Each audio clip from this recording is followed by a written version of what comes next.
So sorry about the other time. I came on here and the network was just too bad for us to continue. So, like I said earlier, I'm your favorite host and presenter, Nos Anane, and I'll be bringing to us today tips on for basically for our pregnant mothers. I'll be talking about hypertension in pregnancy. Now, I will have to give a brief summary of what we did last week. So, last week we talked to our nursing mothers where we told them on how to take care of their breast and how to clean it up before breastfeeding and after breastfeeding, thereby preventing the babies from coming down with infections such as gastroenteritis. Pardon me, I would like to just give you a brief history of what Becker Health Foundation is all about. Now, Becker Health Foundation is all about a group of persons, health related and non-health related, coming together to bring about awareness to the public on health related matters, mostly to our nursing mothers and our pregnant mothers, but majorly to the public. Now, today I'll be talking about hypertension in pregnancy. So, what's hypertension in pregnancy? Now, hypertension in pregnancy is a situation whereby a pregnant woman notices, or maybe when she goes to the clinic for antenatal checkups and then she's checked up by her nurse and she's told she has high blood pressure. Which ranges from 145 over 90 millimeter mercury to 210 over 100 millimeter mercury. Now, these are the values high blood pressure can come in place. And like I said earlier, it's hypertension in pregnancy. We will basically be talking about when high blood pressure occurs during pregnancy.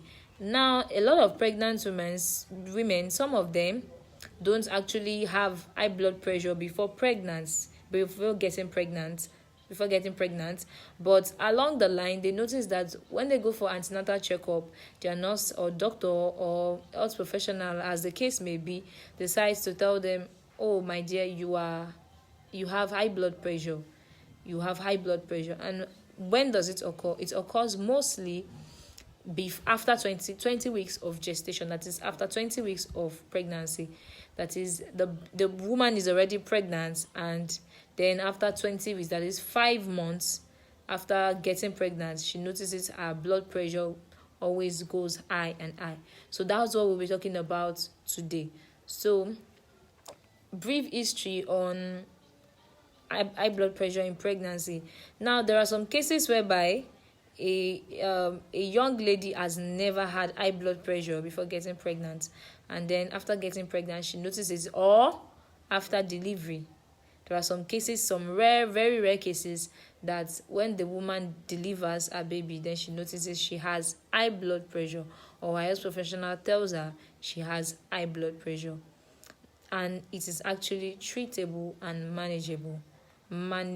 Yes, let me put it that way, because there are some complications that arises from it if it's poorly treated or not taken care of at all. But before we go to that, I would like to talk about the symptoms. So, what are the symptoms that a health professional would notice in a pregnant mother, or you as a mother would notice in yourself, and you will feel, okay, I need to see my physician, I need to see my nurse to discuss these signs I'm seeing or the symptoms I'm seeing. What are the things you notice? First and foremost, you notice there's persistent headache. The person will continue to have headache as long as he or she can remember. Let me put she, because it's a lady we're talking about now in this case. The headache is persistent, and it requires a lot of intervention to bring it down. That is, rest, adequate water, adequate fluid, and then paracetamol, and then you see they are not even having a good effect on it. Another symptom you will notice as a pregnant woman is retention of fluid. That is, your body will tend to retain fluid in your other parts, your extremities, your legs. You notice your legs are swollen, your hands are swollen, and sometimes some people will think, oh, it's just the pregnancy. but there is a stage where it gets to that you will need to go and see your health professional to be sure it's just because of the pregnancy and nothing else. Aside from edema of the legs, which I just explained, edema of the legs, there's also associated weight gain. You notice you're gaining too much weight, or too much weight that it's actually required for the body size. Then there are other signs and symptoms such as blurred vision. You won't see clearly, you see vaguely, and then you'll be looking at things as if you're looking at them in double forms.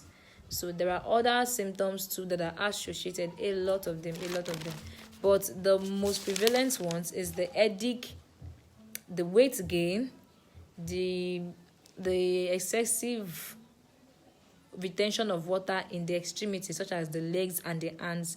And then the most common one, that the most diagnostic ones, the one that would make you say, okay, yes, I have high blood pressure in pregnancy, is the one you will go to the clinic and then they will check your blood pressure and they will tell you it's high. And it will range from the values of 145/90 millimeter mercury to 210/100 millimeter mercury. When it's within that range, then you have high blood pressure in pregnancy. So those are the symptoms. Then quickly we would like to talk about how to manage it and the treatment. So now it can only be managed with intravenous infusions and medications. Like when you are diagnosed of high blood pressure, depending on the range at which you present to the hospital. Let me put it that way.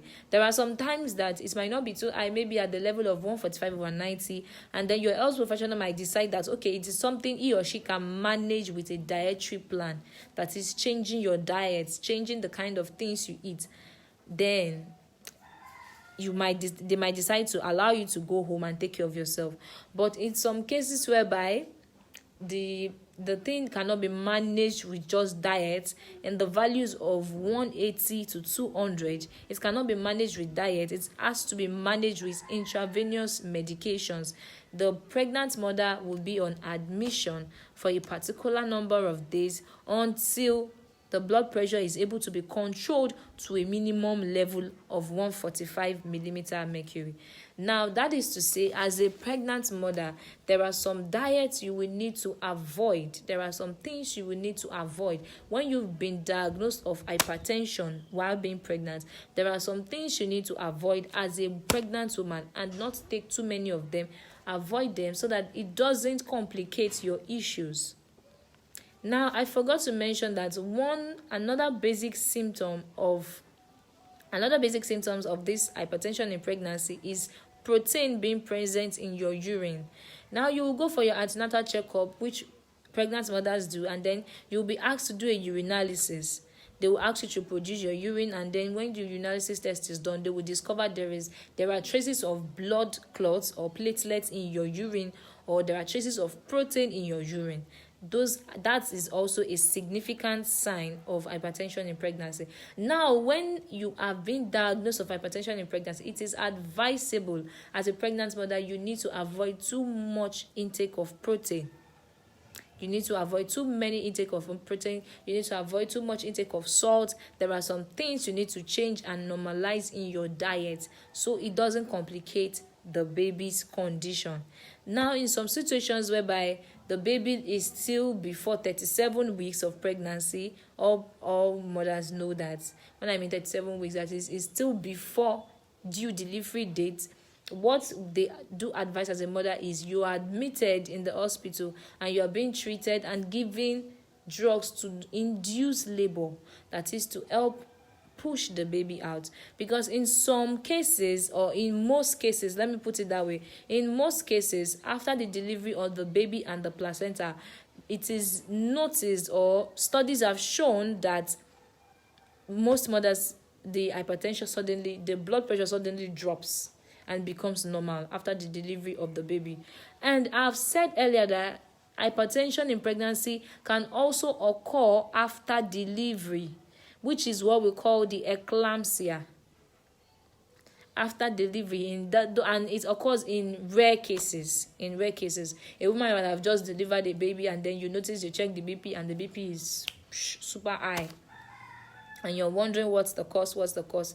So that is it. So in those rare cases, those are very, very rare cases, but today I'm talking about the most prevalent cases, which is the presence of the high blood pressure during pregnancy. Now, in a case whereby your baby is more than 37 weeks, what your health professional will advise you to do is to go into labor, deliver the baby, and also sometimes they might do a cesarean section to safely bring out the baby and also save the mother's life. Now, that will not be our bone of contention for today, because like I said, Better Health Foundation is all about prevention. It's all about prevention. We don't want to have the cases, we don't want to have the scenario whereby you will have to run around for treatment. We want you to know how to prevent it. So how do you prevent it? But before I go to prevention, let me quickly talk about the causes. Now, there is no known cause for hypertension in pregnancy. As of now, there is no known cause, but studies have shown that there are genetic predisposing factors, such as genetic predisposing factors such as maybe previous history of hypertension in the family. Also, there could be blood problems, blood disorders in the lady, maybe before marriage or during marriage or after marriage, and then before pregnancy occurred. So those are some of the predisposing factors. Other predisposing factors could be the mother being above the age of 35 years. That is, the person that is pregnant is above the age of 35 years. You're predisposed to having hypertension in pregnancy. Another predisposing factor is if it's your first time of having a baby or of getting pregnant. It's always, in some cases, it occurs like that. Maybe that was your first time. You're a primate mother, your first time mother, or you are in your early teens, like the 18s, the 19s, and the 17s, and then you're pregnant. You're being predisposed to this hypertension in pregnancy. So those are some of the predisposing factors that could lead to hypertension in pregnancy. And don't forget, I said earlier, there are no known causes. But there are some things that as a woman or as a young woman can predispose you to hypertension in pregnancy. So those are the little things, that is, the mother being above the age of 35 years, the mother being 18, the mother being a primate, that is a first-time mother, or the mother that is having history of hypertension in her family or in the husband's family, if there's a bloodline of hypertensive patients in the family, or a bloodline of kidney disorders, because sometimes when the kidneys are faulty and the mother is pregnant, the kidneys help to raise the blood pressure also, because the kidneys are one of the the most important organs in the body that helps to normalize the blood volume and the blood pressure of the body. Now, if the kidney already have a problem even before pregnancy, it's affected. So now, briefly, before we'll end our live video for today, let me briefly talk about how to prevent it. So we are mostly about prevention and not about treatment. Like I said, it can actually be treated and it can actually be managed, but your health professional will determine your management schedule. Your health professional would, because the management ranges from how mild it is to how severe it is. So how to prevent it? The only means of prevention is as a pregnant mother. Even if it's not your first time of getting pregnant, please make sure you're taking your prenatal folic acid and your vitamins. The folic acid helps to develop and helps the baby to mature in utero, that is in pregnancy, faster. It helps them to mature faster. So in cases whereby hypertension in pregnancy occurs, as long as the baby is fully matured in utero, as long as the baby is fully matured in pregnancy, your health professional advises you to go for induction of labor. Thereby, they can easily deliver the baby with care, save the baby's life, and also save your life. So it's always advisable. And you also please go for your prenatal checkups. And like I used to advise my mothers when I go for outreach, I talk to them a lot. Don't miss any of your prenatal checkups. They are very important, because at the prenatal checkup, you will do a urinalysis test. That is, they will test your urine to know the components of your urine, and thereby, if they notice any trace of protein, they will be able to treat you early. And the eclampsia, pre-eclampsia, which is hypertension in pregnancy, is noticed early, and you're treated early to prevent complications. There are a lot of complications that are not safe for mothers. There are some complications whereby when the blood pressure has gotten to a stage of 210, you notice the mother having abdominal pain. The baby in the womb is also not safe, because the baby will be having fetal distress, which could lead to the death of the baby in utero. It could also cause seizures for the mother, which could also cause accidents to the mother. While she's having seizures, she can go into coma, and from there to death.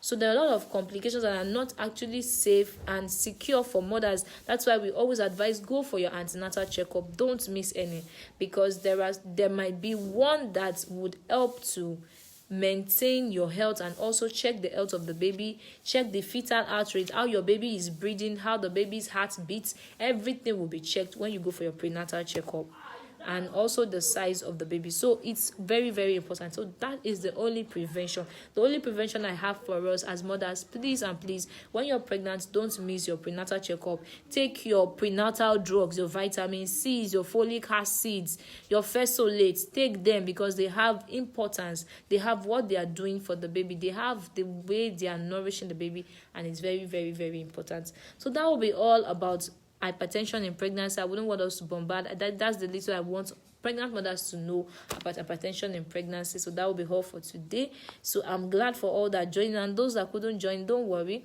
After the live video, I'm going to drop our YouTube channel. The video will be posted on our YouTube link. You can go there, subscribe, like, watch, comment. We need your comments, we need your critics, we need your talks, we need everything. Just make us know what you think about us, because your comments and your critics makes us better. So that will be all for today. Thank you very much for joining in. I remain your humble nurse and your humble presenter, Nurse Anane. Have a very good evening and happy Sunday. Thank you.